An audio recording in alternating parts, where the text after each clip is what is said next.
So hey everyone, and in today's video I will do about the SST.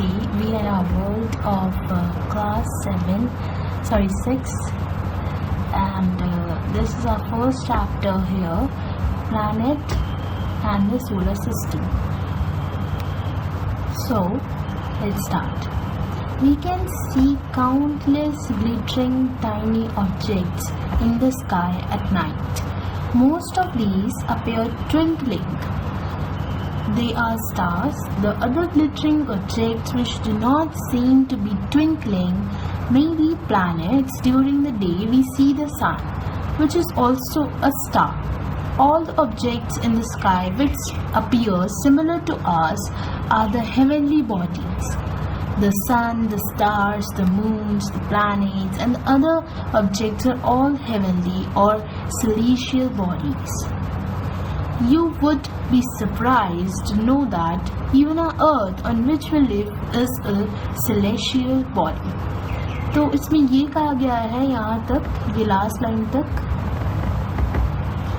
ये वाली, कि हम लोग रात में, जैसे कि मतलब वो तो नॉर्मल सी बात है, हम लोगों ने देखा ही होगा, जैसे सेलेशियल बॉडीज और जो हेवनली बॉडीज जिसको कहा जाता है, जैसे तारे हम लोग देखते हैं, right, most of these twinkling, ठीक है, तो उसमें हम देखते कि ब्लिंक हो रहे हैं, ब्लिंक होते हैं, फिर dark, then blink, then again dark, then blink, then dark, तो ऐसे छोटे छोटे आपको दिखते हैं, वो स्टार्स होते हैं.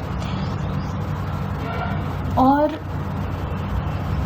जो कुछ चीज़ें होती हैं बादल में जो कि ब्लिंक नहीं होती हैं, वो प्लैनेट्स भी हो सकते हैं. जैसे कि आप देखते होंगे अपने स्काईज में रात में कि बहुत सुंदर दिखता है, और कुछ कुछ ट्विंकल भी होते हैं और कुछ कुछ इतने ब्राइट होते हैं कि वो ट्विंकल नहीं करते हैं. वो बहुत ही कम होते हैं, बट हाँ, वो बहुत ही ज़्यादा ब्राइट होते हैं. और कंपैरिजन टू द स्टार्स आपको बहुत ही ज़्यादा अपनी आँखों को थोड़ा आपको थोड़ा गहरा देखना पड़ता है. दैट काइंड ऑफ स्टार्स आपको दिखेंगे, और जो बहुत ही ज़्यादा डार्क होता है और अगर वो ट्विंकल नहीं करता है तो वो प्लैनेट्स होते हैं. During the day we see the sun. Okay, तो सन भी एक स्टार है. यहाँ पे ये कहा गया है the sun, which is also a star. All the objects in the sky which appear similar to us are the heavenly bodies. मतलब जो जितनी भी चीज़ें हैं स्काई के अंदर, आपको जितनी भी चीज़ें दिखती हैं, स्टार्स हो गया, प्लैनेट्स हो गया, सन हो गया, ये सारी क्या है? हेवनली बॉडीज है. The sun, the stars, the moon, the planets and other objects are all heavenly bodies or celestial bodies. तो celestial bodies या फिर heavenly bodies, आप दोनों कह सकते हैं इसको, कोई दिक्कत नहीं है. ये sun, stars, moon और planet और भी asteroids, comets, ये सारे क्या है? heavenly और celestial bodies. You would be surprised to know that कि जो हमारी अर्थ है वो भी क्या है? एक हेवनली बॉडीज है, क्योंकि अर्थ कौन सी कैटेगरी में आती है? किसी कैटेगरी में आती है? प्लैनेट्स की. तो हमारी अर्थ भी एक सेलेशियल बॉडी है, या फिर आप कह सकते हैं heavenly body. The stars and the earth which we see in the sky are very small part of the vast space which is limitless. There are billions of celestial bodies spread over the vast space.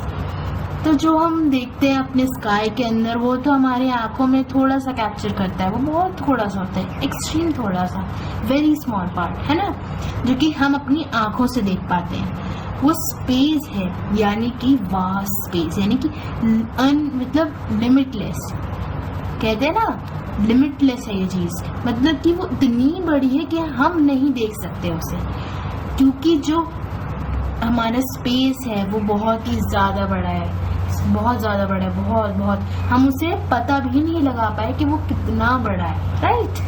There are billions of celestial bodies. तो ये जो जितनी हमें पता है वो तो बहुत ही कम है.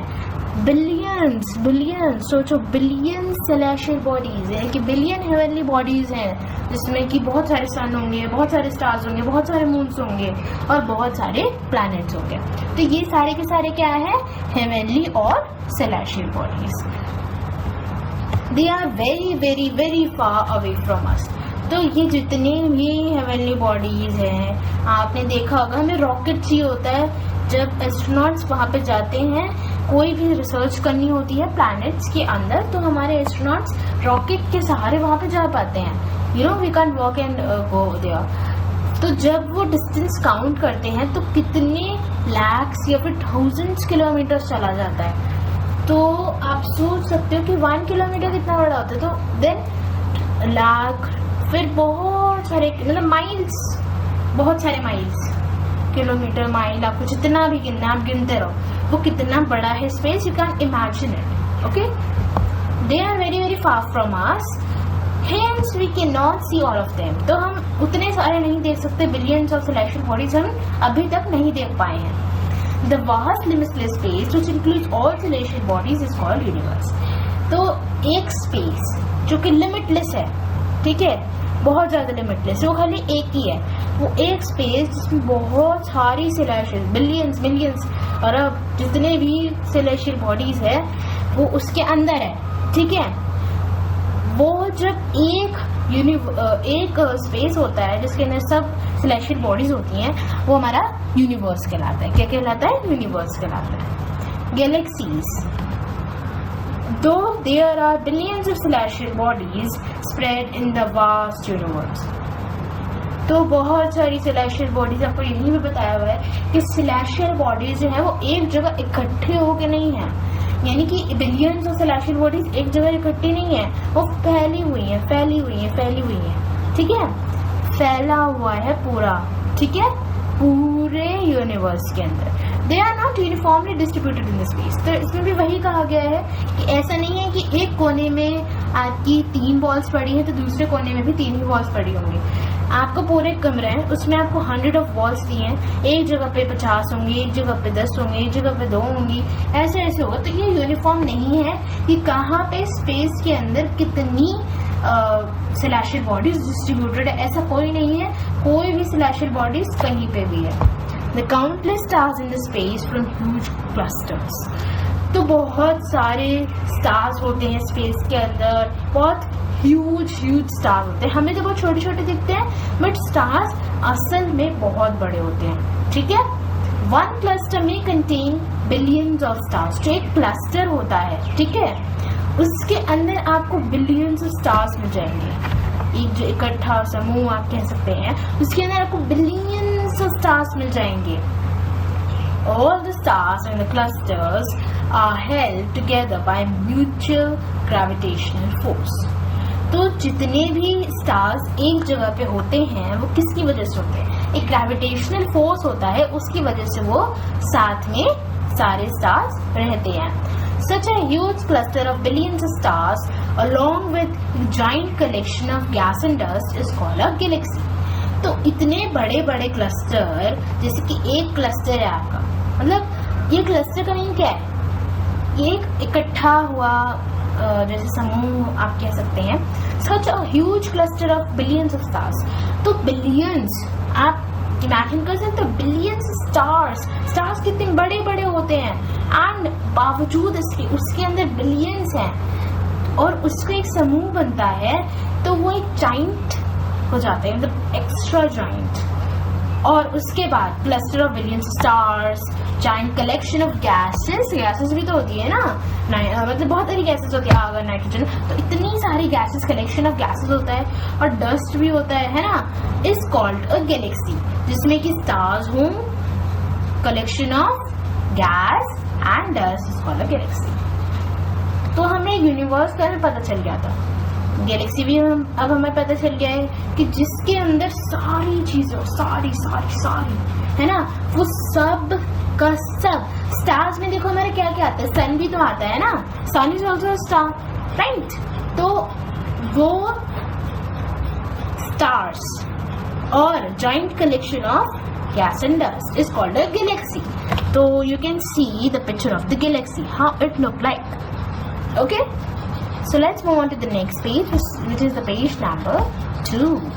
Our Earth, along with the other planets, forms the solar system.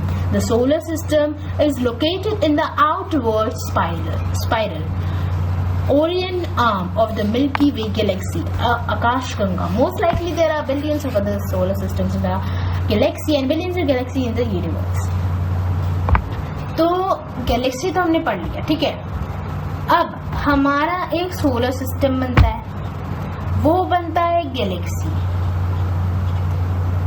अब बिलियंस ऑफ ऐसे गैलेक्सीज हो जाए तो वो क्या बन जाता है, यूनिवर्स बन जाता है, ठीक है. तो our earth along with other planets forms the solar system. तो अर्थ हो गया, वीनस हो गया, सैटर्न एक्सेट्रा एंड एक्सेट्रा, बहुत सारे प्लैनेट्स होते हैं, तो क्या बनते हैं, सोलर सिस्टम बनते हैं. The solar system is located in the outward spiral Orion arm of the Milky Way.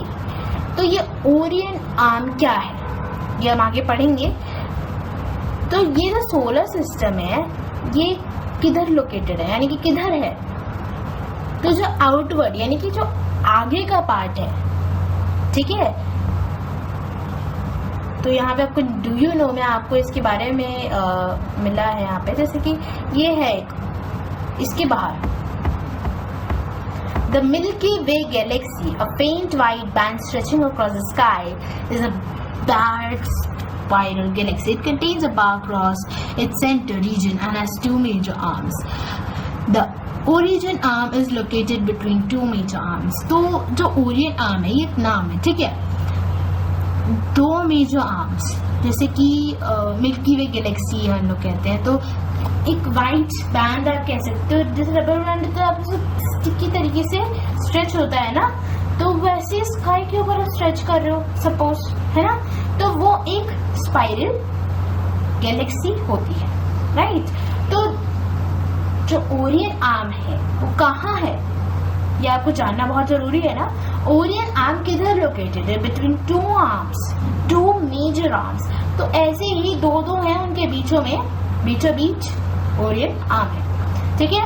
तो ओरियन आर्म के बाहरी साइड में our solar system is located the outerward spiral Orion arm of the Milky Way galaxy. इसको हम आकाशगंगा भी कह सकते हैं. नहीं, हम इसको हिंदी में आकाशगंगा कहते हैं. Most likely there are billions of other solar systems in our galaxy and billions of galaxies in the universe. तो यहीं पे यही बताया गया कि बिलियंस ऑफ सोलर सिस्टम्स बनते हैं एक गैलेक्सी और बिलियंस ऑफ गैलेक्सीज बनते हैं एक universe. As we know, there are different types of celestial bodies in the universe. Let us learn more about some of them. तो यहाँ तक हमने पढ़ लिया है, कहाँ तक हमने पढ़ लिया है हम देख लेते हैं. The planet earth and the solar system. तो इसका जो फर्स्ट पैराग्राफ है वो हम लोगों ने पढ़ लिया है, हमने कवर कर लिया है इसको. और हम लोगों ने गैलेक्सीज भी कवर कर लिया है with plus do you know. Next जो स्टार्स है वो हम करेंगे अगली वीडियो में. तब तक के लिए बाय बाय.